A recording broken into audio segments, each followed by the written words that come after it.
Welcome back Payel story ব্লগে তোমাদের সবাইকে স্বাগত। আশা করি তোমরা সবাই ভালো আছো। আজকে মঙ্গলবার প্রায় সন্ধে 8:30 মতো বাজে। গণেশ চতুর্থীর শুভেচ্ছা জানিয়ে আজকের এই ছোট্ট ব্লগটা তোমাদের কাছে নিয়ে এলাম। সোসাইটিতে আজ সিদ্ধিদাতার আগমন, সেই উপলক্ষে দেখো না ছোট বড় সবাই আমরা নিচে এসেছি। এখন বছরের এই কটা দিনের জন্যে আমরা সবাই উদ্গ্রীব হয়ে থাকি, উন্মুখ হয়ে থাকি কখন বাপ্পার আগমন আমাদের সোসাইটিতে হবে। চোখের পলকেই 10টা দিন কেটে যায় জানো তো। সকালবেলায় পুজো, সন্ধে আরতি, সেই সঙ্গে নানা রকম আচার অনুষ্ঠান।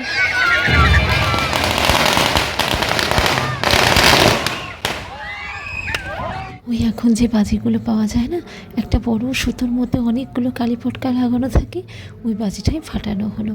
বাচ্চাদের দেখছো কি ভীষণ উৎসাহ। সত্যিই তো এই 10টা দিন তাদেরও ভারী ব্যস্ততার মধ্যে কাটে। একদিকে স্কুল, পড়াশোনা, কলেজ, অন্যদিকে সময় বার করে রিহার্সাল, আবার সেই সঙ্গে প্রোগ্রামে পারফরমেন্স, সেই সাথে drawing competition, chess competition, fancy dress competition, এইসব তো আছে।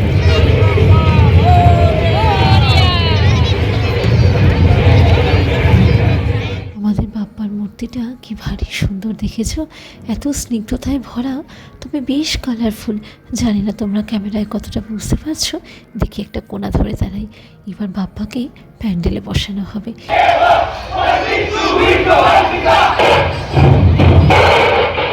লাইটিংটা গতানুগতিক হলে পরেও আমার ভারী প্রিয়। দেখছো আজ সোসাইটিতে কীরকম ভিড়, জাতি নির্বিশেষে আজ আমরা সবাই এক, প্রত্যেকেই মুখরিত বাপ্পাকে আগমনের জন্যে।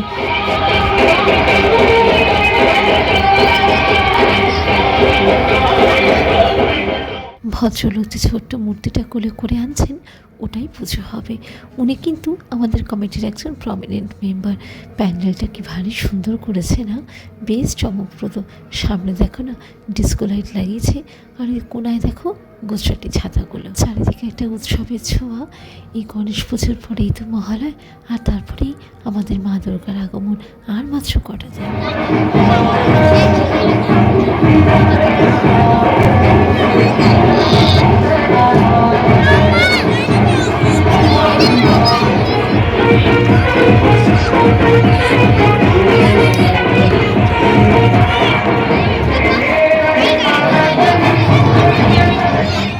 হীরকের চাকরি সূত্রে দেশের কোথাও না কোথাও বিভিন্ন সময় থাকতে হয়েছে। সেই মতো কি যখনই এক জায়গা থেকে অন্য জায়গায় শিফট করেছি, দেখেছি ফিচার্সগুলো কত ইউনিক, সেই সঙ্গে কালচার, রিচুয়ালস, সেগুলোও একদম অন্যরকম। যখন ইস্টার্ন সাইডে ছিলাম তখন দেখতাম বেশ সুন্দর রীতিনীতি মেনে ঘরোয়া রিচুয়ালসগুলো ওরা পালন করতো।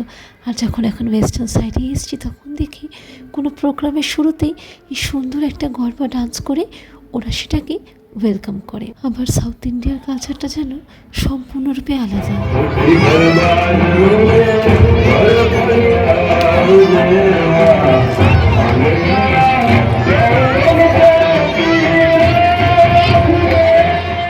আবার সাউথ ইন্ডিয়ায় দেখেছি 8:30টার মধ্যে পাড়া একদম নিশ্চুপ, যে যার মতো সবাই ঘুমিয়ে পড়ে। ওই ভোর 3:15, 3:30টার সময় তারা আবার উঠে যায়। উঠে চান টান করে বাড়ির উঠোন বাইরেটা ঝাড় দিয়ে কি সুন্দর আলপনা দেয়, কখনো আতপ চাল দিয়ে, কখনো খড়ি মাটি দিয়ে, আবার কখনো এই শুকনো আবির দিয়ে। বাড়ির চৌকাঠে সুন্দর করে আলপনা দেওয়াটা এটা যেন ওদের কম্পালসারি থিং। ঝড় জল বৃষ্টি যাই হোক না কেন, ওরা ঠিক এই রীতিটা মানবেই। এই চোরকির মতো হাত ধরে যে ঘুরলো, এটাও কিন্তু এই রাজ্যের একটা কালচার দেখেছি। যে কোনো কিছু সুন্দর মুহূর্তের আগমনে ওরা এই গর্বার পাশাপাশি এটাও করে থাকে।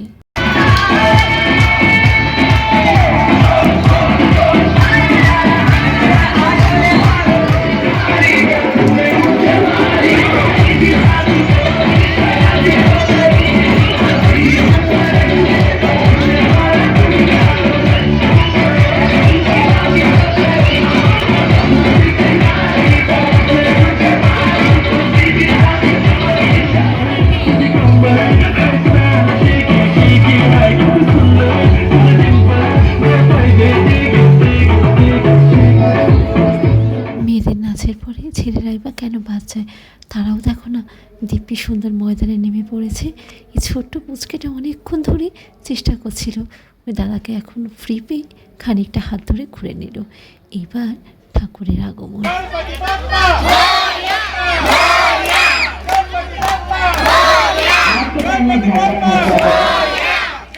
প্রায় রাত 9টা মতো বাজতে যায়। এসবগুলো হয়ে গেলে পরে ঝটপট বাড়িতে চলে যাব। ঘরে বেশ খানিকটা কাজ রয়েছে। আসলে কালকে সামান্য আয়োজনে আমিও বাড়িতে একটু পুজো করব।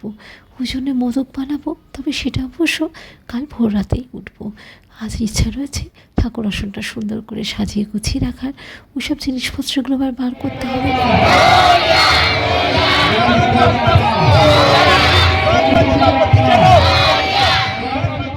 গ্যারেজের এই দিকটা খানিকটা উঁচু নিচু হওয়ার ফলে কি একটু সাবধানতা অবলম্বন করে মূর্তি বসাতে হয়। এটা অবশ্য প্রত্যেকবারেরই ঘটনা। আর অন্য কোথাও যে প্যান্ডেল করবে সে তো রাস্তা আটকে যাবে। এইসব সাজবাজ ভেবেই এই ছোট্ট জায়গাটাকেই বেছে নেওয়া হয়েছে। তবে আমাদের গণপতি বাপ্পা কিন্তু ভারী জাগ্রত, জানো তো। যা মনে মনে বাপ্পাকে বলবে ঠিক কিন্তু উনি সেটা উপায় করে দেবেন। গণপতি বাপ্পা মৌরিয়া, মঙ্গল মূর্তি মৌরিয়া। প্রত্যেককে ভালো রেখো, সাবধানে রেখো ঠাকুর। প্রত্যেকের মনের বাসনা পূরণ করো। লেডিস গ্যাংয়ের একটা ফটো তুলে নিলাম। সত্যিই তো এগুলোই স্মৃতি হয়ে থাকবে। দেখি এবার ঠাকুর নাম করে বাড়ির উদ্দেশ্যে পা বাড়াই। আর আজকের ভিডিওটাও এই অবধি। সবাই ভালো থেকো, সাবধানে থেকো, সুস্থ থেকো। আবার পরে দেখা হবে। টাটা।